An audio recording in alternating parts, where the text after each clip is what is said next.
So what is the damped oscillation? If we consider the case of simple pendulum, this is the simple pendulum. Here it is the mass, and this pendulum is oscillating in this way. When this pendulum is oscillating in some medium, मान लीजिए ये pendulum है और इसको किसी medium में रख दिया गया। मीडियम का मतलब हो गया कि मान लीजिए वाटर है या कोई लिक्विड हो, उसके अंदर ये इसको डाल दें, दिस इज, और इसको ऑसिलेट कराएं, इसको ऑसिलेट कराएंगे तो यहां पर this is the free oscillation, here it is the free oscillation, और यहां पर जो ऑसिलेशन होगा it is called as damped oscillation, है ना, डैम्प्ड ऑसिलेशन। क्यों ऐसा होगा? क्योंकि ये जो केस है फ्री ऑसिलेशन में नो अपोजिंग फोर्स, कोई अपोजिंग फोर्स इसमें नहीं लगेगा। यहां पे क्या है, फ्रिक्शनल फोर्स, फ्रिक्शनल फोर्स जो होगा वो अपोजिंग फोर्स के रूप में एक्ट करेगा और उसके वजह से इसका मोशन जो है वो गवर्न होगा। तो ये एक बेसिक कॉन्सेप्ट है डैम्ड का कि डैम्ड मोशन कब हो सकता है। तो हम ये कहेंगे कि due to the frictional force, due to the frictional force, कौन सा frictional force, F is equal to minus r dx by dt, है ना। dx बाई dt क्या है? यदि x is displacement, very clear it is displacement, or r is you can say here as x is displacement and r is coefficient of damping, coefficient of damping। यदि x displacement है तो there is a velocity which is known as dx by dt। तो frictional force क्या है, r into dx by dt means r into velocity, and this is opposing to the deflecting force। Deflecting force माने यदि एक force इस direction में लग रहा है डिफ्लेक्ट करने के लिए, तो frictional force r dv by dt dx by dt वो इसके अपोजिट डायरेक्शन में एक्ट करता है। तो इस फोर्स की वजह से जो एनर्जी है वो एनर्जी डिक्रीज करता है। The total energy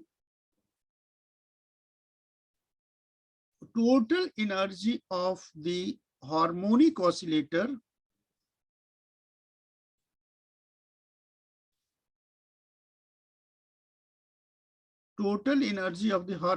oscillator is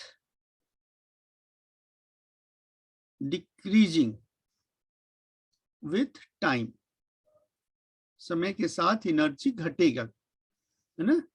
so and the power loss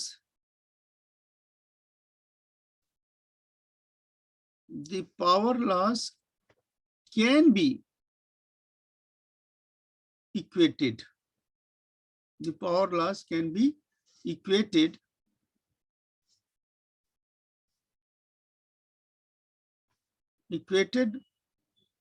with the parameters।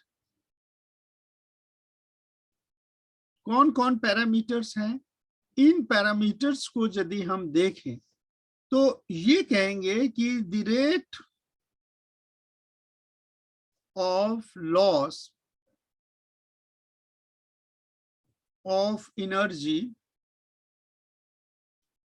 कौन energy, kinetic energy plus potential energy, is equal to rate at which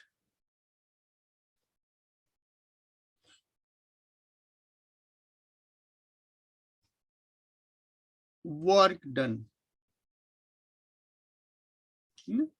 So power loss, that is dE by dt, this dE by dt is equal to minus F into V, minus F into V. That is the work, rate of work done, this way. So this is minus d by dt. This minus d by dt is E. E is energy. Energy is kinetic energy half mv square plus potential energy half kx square is equal to minus r dx by x dt into v, velocity. And this velocity is again, minus r dx by dt into dx by dt. So this is minus r dx by dt whole square, dx by dt whole square. So what we have to do, यहाँ पर देखिए d by dt of this energy, energy का differentiation करना है. तो energy का differentiation करने के लिए हम ये कहेंगे कि you can differentiate, this is the minus sign, और माइनस साइन में एनर्जी को डिफरेंशिएट करिए तो 1/2m और v स्क्वायर है, तो v स्क्वायर में v 2v into dv by dt plus 1/2k and x square, तो 2x into dx by dt, dx by dt. तो ये एनर्जी का हो गया minus, this is r dx by dt whole square, minus r dx by dt whole square. So you see half and 2 ये cancel हो जाएगा, half and 2 ये cancel हो जाएगा, तो ये हो गया minus m into v dv by dx plus this is k x into dx by dt is equal to minus r dx by dt whole square, minus r dx by dt whole square. तो dx by dt क्या? What is dx by dt? dx by dt is nothing but velocity. So you can take this velocity and here dx by dt, this velocity. So minus dx by dt, if you take the common, so what we have, m into dv by dt. So dv by dt is equal to d2x by dt square plus this is kx, this is kx. ये हो गया dx by dt common ले लिया, and here it is minus r and this is dx by dt, one or another is dx by dt, dx by dt, dx by dt. तो इस पूरे bracket को यदि हम ट्रांसफर करें, if we transfer the whole concept, then this is minus dx by dt, common निकाल लें तो this is m d2x by dt square plus kx plus r dx by dt, r dx by dt, and then it is equal to 0. अब इसमें जो दो sign है, एक dx by dt और दूसरा माइनस, तो फोर्स जो होगा, फोर्स का डायरेक्शन ये और वेलोसिटी का डायरेक्शन ये, this is your force and this is the velocity. तो दोनों का एक तो निगेटिव जा रहा है और डायरेक्शन भी निगेटिव है, so that negative is here one negative, you can have this one is as one negative, और ये negative makes it the positive, and then this negative is common taken out. तो इस equation में देखिए, एक part ये है और दूसरा पार्ट यहां से लेके ये है, और दोनों का मल्टीप्लीकेशन 0 है, तो इसका मतलब कि एक 0 होगा। सिंस ऑक्सीलेशन इज देयर, तो dx by dt 0 नहीं हो सकता। Since there is a finite velocity, there is finite velocity, that is dx by dt is not equal to 0। finite velocity है तो ये 0 नहीं हो सकता। इसका मतलब the second part is 0, मतलब m d2x by dt square plus r dx by dt plus kx is equal to 0। ये सेकेंड पार्ट 0 हो जाएगा।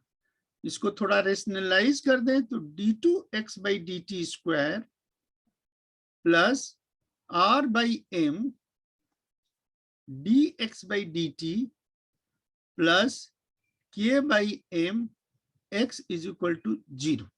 ये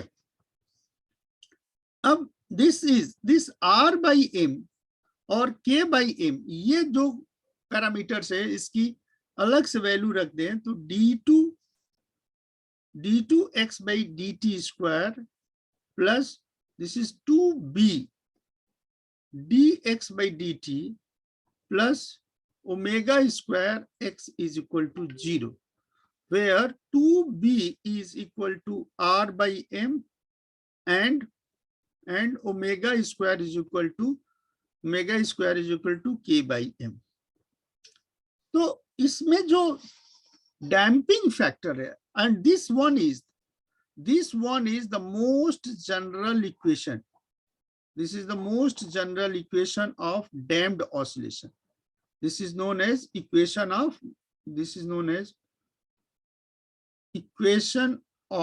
motion in damping के कंडीशन में ये equation of motion, and this one is the most important equation of motion. और यदि हम इसका नंबरिंग करें तो we can call this one is number 1। इसको मान लीजिए हम नंबर 1 कर देते हैं इक्वेशन ऑफ मोशन। सो इस इक्वेशन ऑफ मोशन में अब तो पहला पार्ट क्या होगा, to establish the equation of motion, और दूसरा पार्ट क्या होगा, solution. Second part is solution of equation of motion, solution of equation of motion. तो हम ये कहते हैं कि लेट एज्यूम करते हैं, let the solution of the equation of motion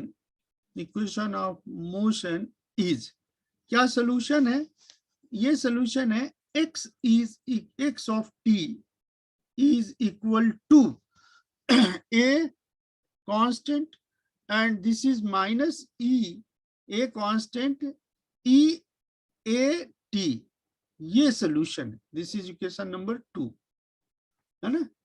तो ये यदि डिस्प्लेसमेंट है x का तो dx by dt, what is dx by dt, dx by dt is a small a e raised to the power at, this is equation number 3, dx by dt। और double differentiate d2x by dt square is equal to a small a, this is square, and e power at, this is equation number 4, this is equation number 4। तो ये हमारे पास x displacement हो गया, dx by dt velocity हो गया, और d2x upon dt square ये acceleration हो गया।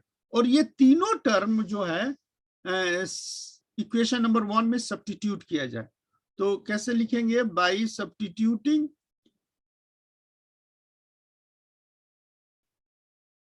by substituting these three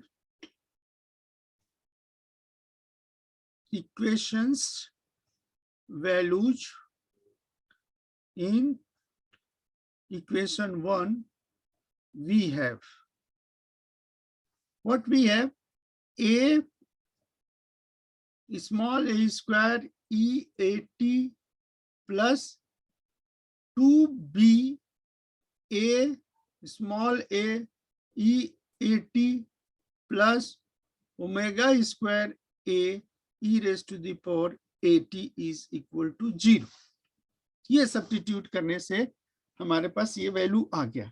अब इसमें ध्यान से देखा जाए तो this is a e raised to the power 80 common है, तो a e raised to the power 80 को हम कॉमन निकाल लें तो यहाँ पे हो गया a square plus 2ab plus omega square is equal to 0 तो इस इक्वेशन में a e raised to the power 80 a e raised to the power 80 हमने सपोज किया है x के बराबर, तो ये 0 नहीं हो सकता। तो दो फैक्टर का मल्टीप्लीकेशन 0 है, तो हम ये कह सकते हैं r a square plus 2ab plus omega square is equal to 0, ये 0 होगा, है ना। तो ये एक क्वाड्रेटिक इक्वेशन हो गया and this is the equation number 5, है ना। This is quadratic equation which has two roots, इसका दो रूट होगा। कौन कौन? मान लीजिए a1 और a2 दो रूट हो रहा है, तो a1 और a2 यदि इसके दो रूट है तो उस रूट को हम लिख सकते हैं श्रीधराचार्य का जो नियम है उस नियम का हेल्प से हम दो रूट लिख दें तो ये दो रूट होगा, उसमें the expression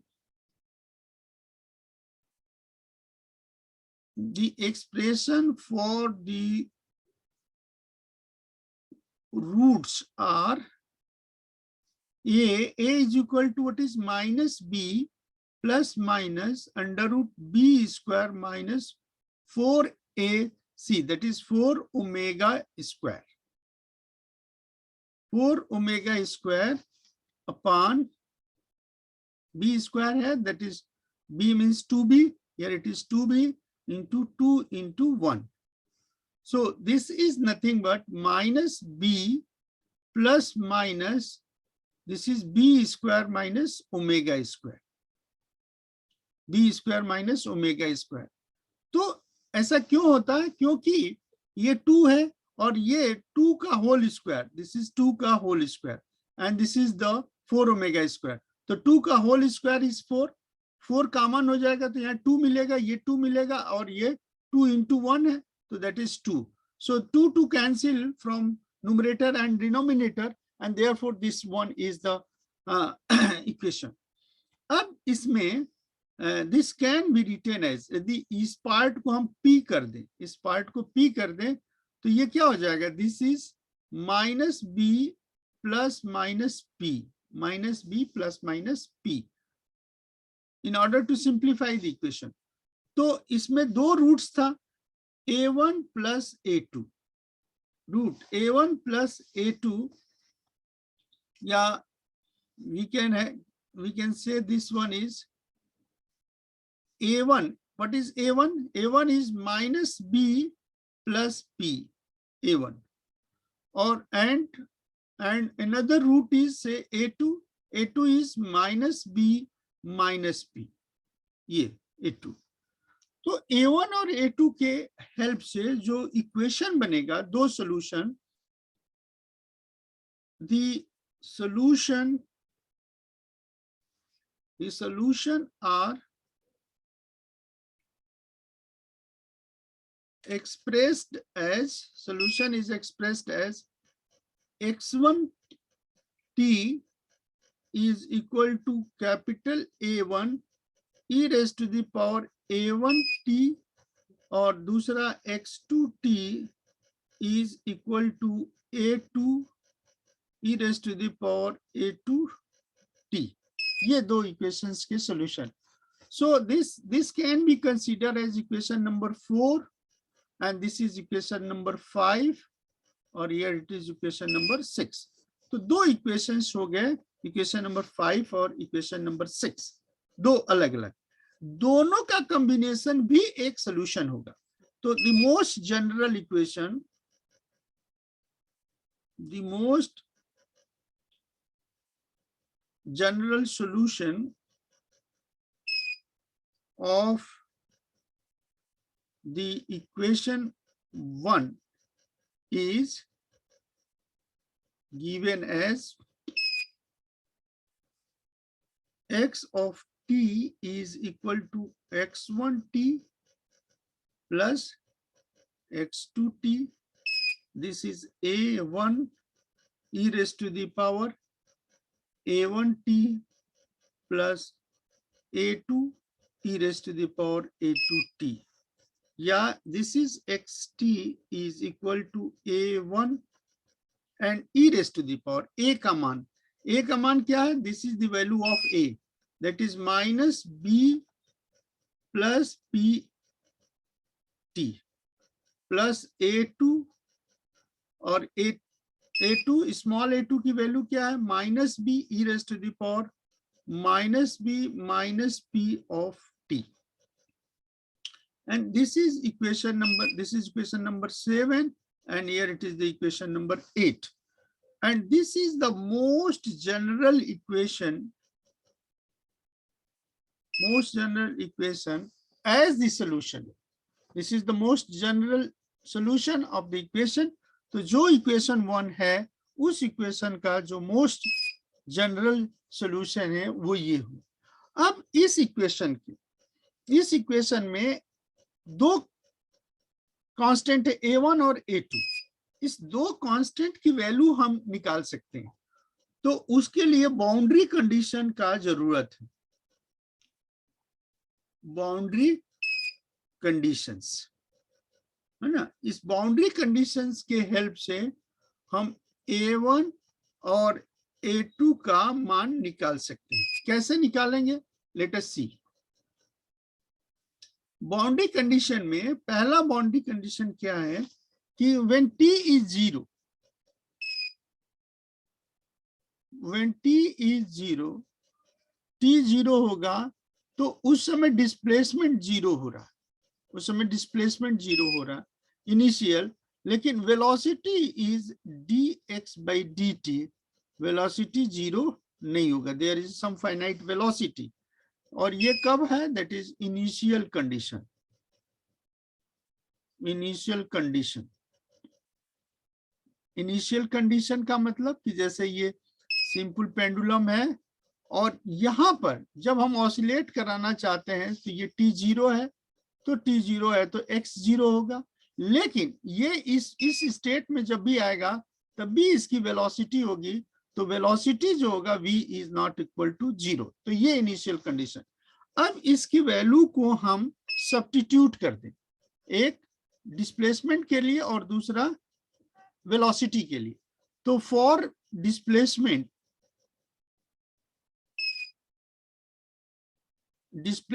के लिए यदि हम सब्स्टिट्यूट करें तो दिस इज 0 इज a1 और this is e raised to the power minus b plus p into 0. This is this value.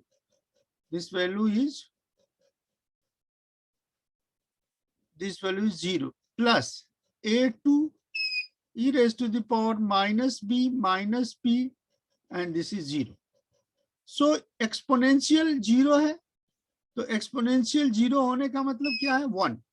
तो this is a1 into 1 plus a2 into 1, क्योंकि इसकी वैल्यू भी 1 हो गई और इसकी वैल्यू भी 1 हो गई. So what we find? a1 plus a2. So a1 plus a2 is 0. तो what is a2? a2 is minus a1, a2 is minus a1। तो ये एक इक्वेशन हो गया and this is say equation number 9। फिर वेलोसिटी के लिए, velocity v naught is dx by dt। तो dx by dt, v is equal to dx by dt का जो एक्सप्रेशन होगा that is a1 minus b plus p e raised to the power minus b plus p t plus a2 minus b minus p and then e raised to the power minus b minus p t। अब इसमें यदि हम रख दें when t is equal to 0, velocity is equal to v0, तो v0 velocity में this is a1 minus b plus p and this is 0।